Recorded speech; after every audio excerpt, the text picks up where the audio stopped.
Miséricorde du Père, lave nos péchés plus blancs que neige, et envoie au-devant de nous ses serviteurs pour nous rappeler qu'il est le maître de nos vies, qui guette inlassablement notre tour.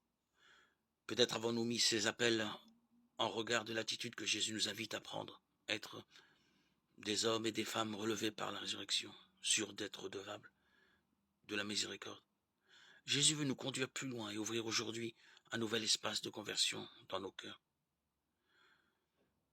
Dans le déroulement du récit du lavement des pieds, après s'être levé dans un geste souverain, le Christ dépose son vêtement et prend un linge qu'il noue à sa ceinture.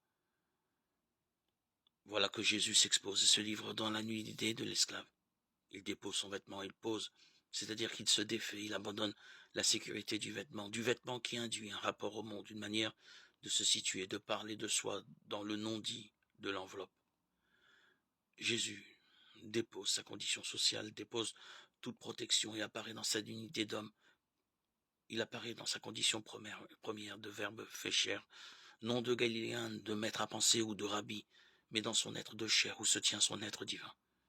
Dès lors, dépouillé, il donne à voir, pour qui sait regarder la beauté du Dieu fait homme, qui n'a besoin d'aucun